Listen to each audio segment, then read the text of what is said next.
Lion King 1.5 is one of those other Lion King sequels that not a whole lot of people know about, but I'm going to review it in preparation for my Lion King ranking once the live action movie comes out.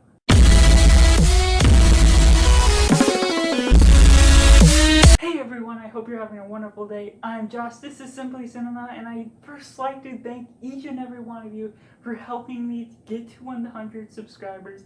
It really means a lot to me, and your support really goes a long way. Before we begin my review, I'd love for you to comment down below if you have watched this film. What did you all think about it? Was it good? Was it bad? Was it good enough for what it's trying to be? And although there isn't really anything too big within this movie that would be spoiled if you hadn't watched the first Lion King movie, I'm still gonna make this a spoiler-free review. Also, don't forget to like and subscribe, because after the release of the live-action Lion King, I'm gonna be ranking all of the Lion Kings from the worst to the best, as well as all of the live-action Disney remakes. Depending on your country, this movie actually has two different titles. It is either Lion King 1.5 or Lion King 3, Hakuna Matata.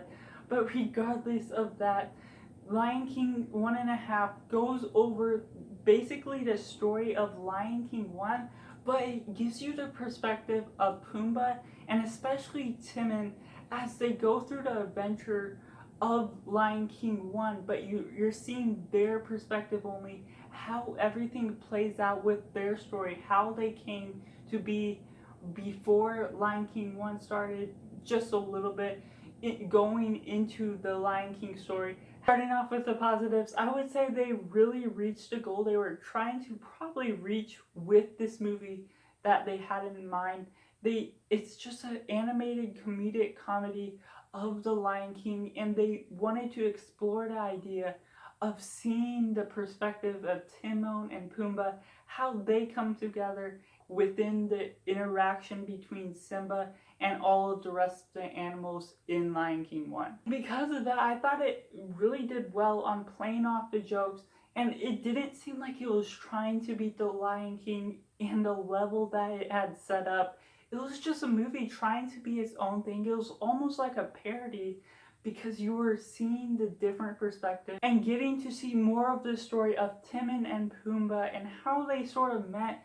Was just an interesting story that they accomplished well. Moving on to mixed elements, like I said, I did think most of the humor did work, and I could see what they were trying to do with it, but some of it was just too overplayed to the fact that it seemed more kiddish, and obviously it just didn't fit my sort of age group. Because of that, and the fact that it's in the Lion King franchise, it just brings this movie down in comparison to the other ones, because the humor doesn't work the same way as the original and the second one. And by setting up the story of Pumbaa and Timon watching this movie play out in a theater just kind of ruined the effect for me, because they had weird interruptions within the story of when you're supposed to feel an emotion. They cut to them watching the movie basically. And despite this being released 6 years after Lion King 2 and 10 years after Lion King 1,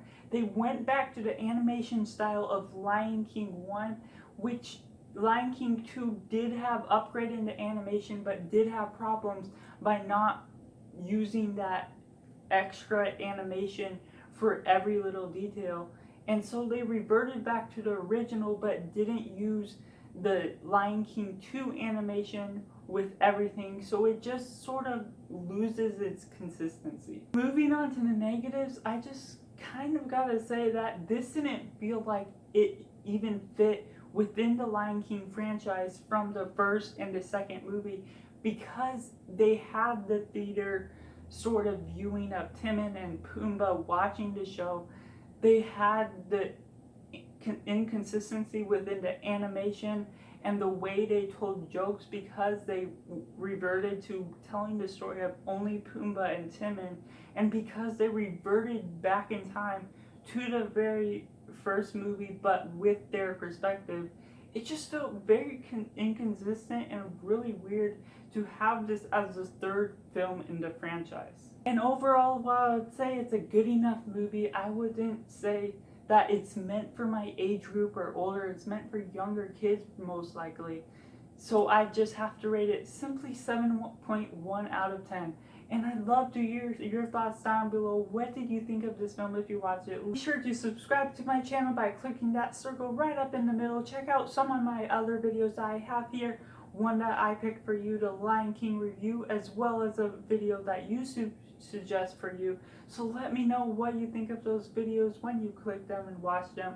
And I'll be back for more movie reviews, rankings, and more.